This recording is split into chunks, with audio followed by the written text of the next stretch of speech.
Alright, so the gym closes in an hour. It's right up the road, but dude, this snow is, it's kind of deep. I'm a little nervous to drive, to be honest, but what am I gonna do? Just not even attempt it. I'm gonna have to try. Alright, I'm definitely turning the camera on for this. This is either gonna go really good or really bad, but I had to just swat all the snow off my car with my hand because I don't have one of those scrapey things. So desperate times call for desperate measures, and I'm really kind of just winging it here because I don't the gym's right up the road, but so I'm kind of just like, I didn't, like, if a cop were to be driving behind me right now, my guess would be that he probably would not be too happy with the conditions that I'm driving under. The roads aren't too bad, but this is definitely what some would perceive as some risky business. Oh man, yeah, so car's getting stuck already,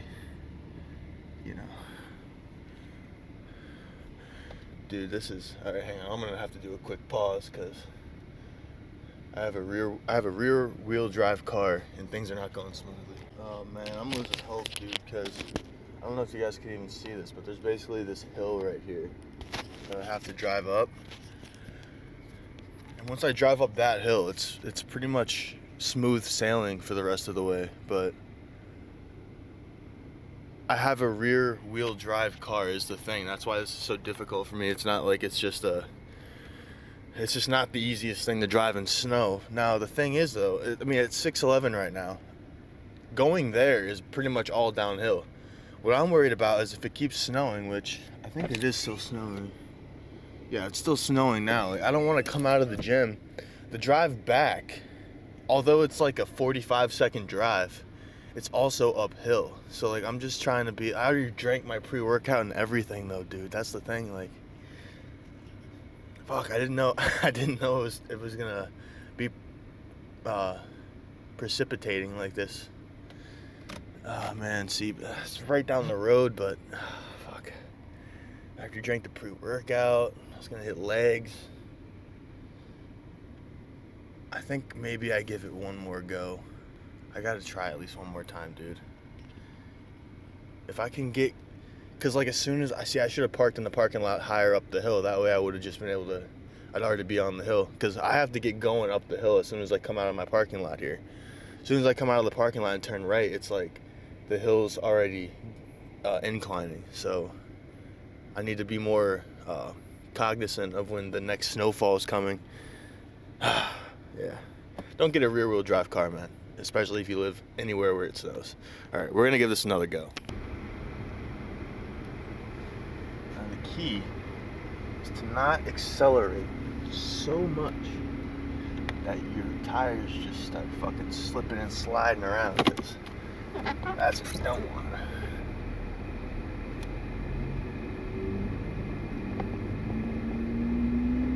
Okay.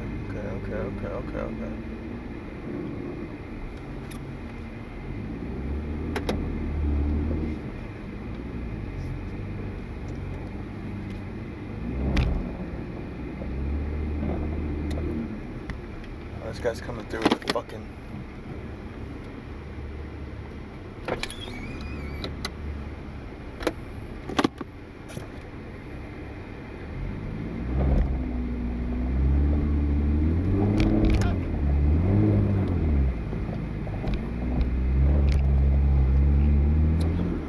Dude, I'm not gonna be able to fucking make it.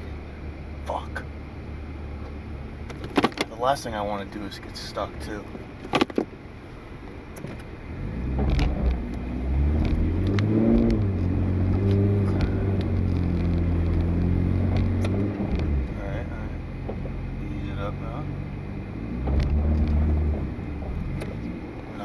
Dude, I can't make this. Fuck.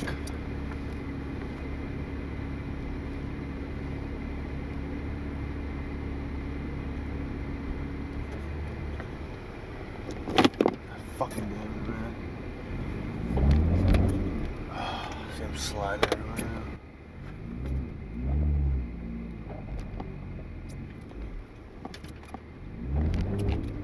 Fuck me.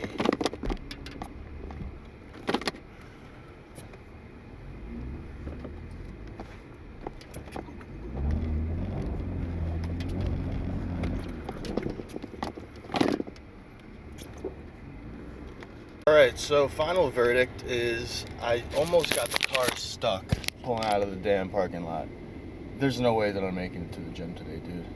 There's no way. I mean, there was a little bit of time there where I thought the car was stuck, and I'm not gonna do it, dude. Like, I'm parked on the wrong side of the road right now, because if I were to try moving out of this spot now, I would end up just slipping and sliding, so hopefully I don't get a ticket for being parked on the wrong side like this, but clearly this is something that should never have been attempted, but, you know, hopefully, I'm gonna check the weather real quick. I don't think it's gonna snow for that long, meaning I think by tomorrow, hopefully this will be done.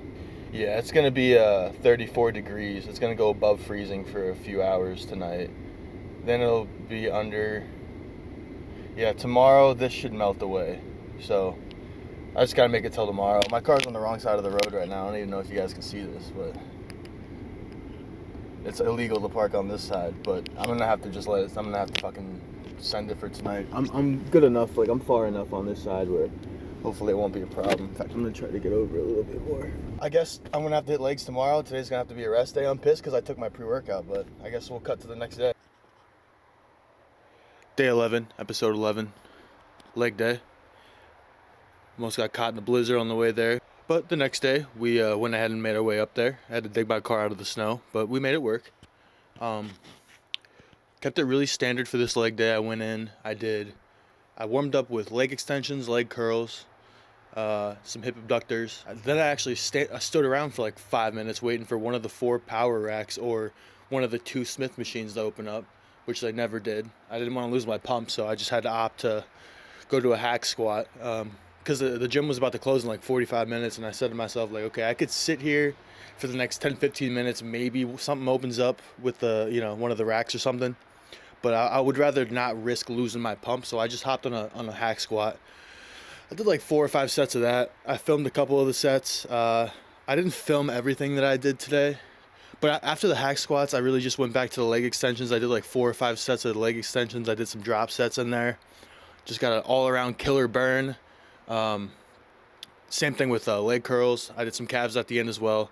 Didn't do my cardio today because I'm a complete degenerate who likes showing up at the gym an hour before it closes and putting it off to the last minute. So I'm gonna have to go ahead and get that back tomorrow. But tell you what, man, those hack squats, I really started getting nauseous doing those. There was a point where I thought that I was really gonna throw up. I had to take like a 5-minute rest period. And if you push yourself hard enough on leg day specifically, you know, you should at least, I'm not saying you have to be bleeding from your nose and, you know, earwax bursting out of each ear, but there should be a point where you're like, oh, man, something could go bad here. Either I'm going to end up shitting myself and brown something out in this gym, or I'm going to, you know, spew liquid out of a different hole. But if you don't think that there's a point in any workout, like if there's ever a point where you think that liquids might come out of at least one hole in your body, then I don't know if you're really pushing it to the limit. The thing is, you don't need to feel like you're dying, right, every single fucking set you do, but there should be at least once or twice a week, there should be workouts where you don't even think about how you feel and you just really push it, and you're like, man, I know I don't want to do this set right now, but it's been 3 minutes. I'm just going to I'm not even going to think about it. I'm going to black my mind out. I'm going to force myself to do these reps. I'm going to force it. And you know, if I die, I die. That needs to be the mentality a lot of the times in the gym is, if I die, then I die. But look at this beautiful view here. Yeah. You see what we're working with? Look at this. Look at that. Look at the city out there. The cars going across. Look at that. See, civilization is continuing on. And I'm here narrating my leg day. See, I would wager that any car that you see pass in the background right now, they're probably not on the way to the gym. Now, what are you on your way to do right now? You're sitting here watching this video. Are you about to go train? Have you already trained today? These are the important questions we need to ask ourselves. I'm not going to yammer on too long for this post-workout commentary, but I did want to kind of throw something out there. You know, the gym is a lot like life, and I'm not trying to be on some motivational, philosophical nonsense. I'm just simply providing an idea for you to gnaw on, to digest, if you will, to meditate on. The gym is like life as a whole, right? Now, let's compare these two, the gym and life. The gym, right? You have days where you wake up and you know you need to go to the gym, but some days you don't really want to. In the same way in life, there's days where you wake up and you have to go to work. You have to go do things that you're responsible for doing. You don't necessarily feel like doing these things, right? But you have to do them. Both of them. You have to go to the gym when you don't feel like it. You have to go to work and pay bills and pay taxes when you don't feel like it, right? This is just a fact of life. So if you can get really, really good at waking up and going to the gym when you don't even really want to, and not just go and show up and go through the motions, right? But show up, really, really push yourself through the workout and leave the gym knowing that you gave it all you had. If you can do that, if you can start the day by not really wanting to go to the gym, and then you end the day by getting a killer workout, feeling even better than when you went in there initially, that is a recipe for success, I would say. In the same way in life is you build discipline by repetitively waking up and doing things that you don't want to do, but you have to do. Okay, and that's a fact of life. It doesn't matter who you are. All right, we can't just live life doing what we want to do or what we feel like doing. If we did that, we would either end up dead or in jail eventually, right? So this is something that can be kind of construed into a lot of different areas of life, like a relationship, right? Sometimes in a relationship, you have to do things that you don't want to do. There's things that you don't want to do. You've made the commitment to be in a relationship. So since you've done that, now it's your responsibility to do certain things that you might not want to do for the sake of the relationship. So I think that's one of my favorite parts of the gym, man, is that it really is an analogy for life. And not just, like, it's an analogy for life as a whole, but so many different areas in life that kind of the whole format of the gym applies to. As you can see, I wasn't lying about the snow ordeal last night. It's the night after, and it's still relatively white. It's actually the first snowfall of the year up here in the Northeast. I like the vibe of the snow and the rain for that matter, but I don't like the driving scenarios that I find myself in because of the precipitation, if that makes sense. Like, the vibe is always nice to look at, but man, when I'm slipping and sliding on the roads and I can't go to the gym because I can't pull out of my parking lot, dude, oh my God. So I challenge you to do this in the gym when you have those micro moments that happen very often, when you're sitting there, you know you've rested a while, you know you've been on your phone for too long. You see everyone around you doing their set. You could think to yourself, oh, I need to rest another minute or two. Let me scroll on TikTok a little bit longer. You can do that. That's fine. That you have full reign to do that. Or you can think to yourself, listen, I might not feel like doing my set and getting back into it right now. I might feel like trash right now. Maybe I didn't get enough sleep. Maybe I didn't drink enough water. But I know I have to go into this set. And it's what I need to do. And if I don't do it, I could potentially be leaving something at the table that I don't want to leave at the table. You have to think of things very logically in terms of the gym. What do I need to do to get the best results? It's not about how you feel. It's about what needs to be done to yield the best result.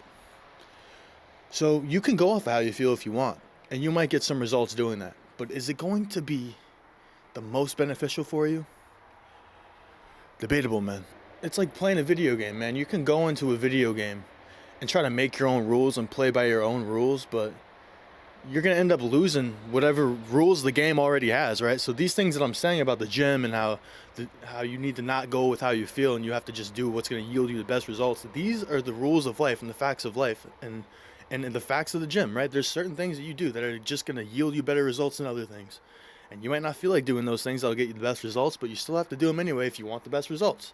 So you can go and try to play with your own rules in the gym, but it might not get you the best results. You might end up losing in the end to the guy who plays by the rules of the gym and of life. Because the rules of life is like, hey, there's things you have to do, and it doesn't fucking matter how you feel, bro. It doesn't matter. It's like nobody cares. Nobody cares. So why are you gonna care? If you have any kind of, I guess I'll say, lifting spirit inside of you, there will be more times than not that you want to do the harder thing, just because you have that little passion in your soul where you're like, you know what?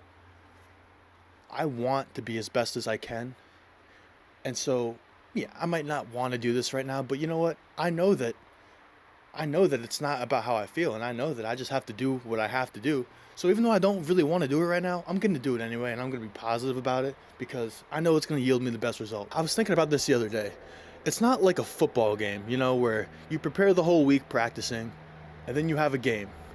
And after that game's over, you know who won. You know if you were a winner or a loser. With the gym, it's not really like that. Now, I'm speaking from somebody who's not competing in bodybuilding, right? Because that's a little bit different. But it's such an arbitrary, I guess, sport when you're not competing, right? Because at what point is really enough enough? Is it ever? Maybe not. But what I'm saying is that there's not really a clear end goal a lot of the times. If we're just going off of how we look, right? We can set like a weight to hit and numbers in the gym, but what happens when you hit the weight and when you hit those numbers? It's like, all right, well, now I got to go higher. Or, all right, I just finished the bulk. I hit the weight I wanted. Now it's time to cut. So it's always going back and forth. So there's a lot of times when it's not so clear if you're on the right track or not. There's a lot of micro moments of self doubt, specifically with the gym, when maybe you walk past yourself in the mirror and you're like, man, I'm looking kind of fat. Maybe I'm not eating right. Maybe I've been thinking I'm doing the eating right, but I'm not. Have I been training as hard as I could be? Maybe not. Like, and then you kind of let these thoughts build and manifest in your head a little bit. Like, maybe I'm not doing things the best that I could be. Fuck. And then it leads you to going down the rabbit hole of looking up the most optimal way to do things online, and there's just way too much information on there. So now you're just confused and you're like, fuck, what do I even do? Well, I've answered that before. You got to just figure out what works best for you. It's trial and error at the end of the day. What works best for me might not work best for you. I can tell you what works for me. Doesn't mean it's going to work for you. But that's the whole fun of this shit, man, is that you don't really know, like, until you know. You know what I mean? Like, until you bench 315 once, you're not gonna know that you did the work to get there. If that makes sense. Like, so yeah, definitely have the milestones of I want to bench 225 or I want to squat 315, um, and just listen to your body, man. A lot of this is like feelings and just listening to yourself, how you feel, how your body feels. Now you need to recognize the progress you do make. Now, if you're dumbbell benching 40s one week and then you go in there the next week and you're at 45, well, you're doing something right. But you're not going to keep going up 5 pounds every week, right? Eventually, you're going to hit a wall, maybe at like 70, and now you can't get 70s anymore. What do I do? Well, I got to switch something up now. Let me go back to the drawing board and see what I can change to push through that plateau. And then maybe instead of pushing so much volume training, you start going with sets of like 6 to 8. Maybe you're doing like 5 sets of 6 to 8 reps on the incline now instead of 4 or 5 sets of 12 to 15. And then in the next week or two, you'll go from not being able to get 75s, now you're at 80s finally. You see what I'm saying? So I'm gonna leave you guys with that. I wish I had more film of the workout, but I told you guys what I did. Uh, and tomorrow we're hitting chest, so I'm gonna leave day 11 off with that. Now I hope you guys got a killer workout today. And if you didn't go to the gym yet, your ducks should be in a row. And if they're not, get them in a row, and we'll see you in the next one. Take it easy. Look at the view, man.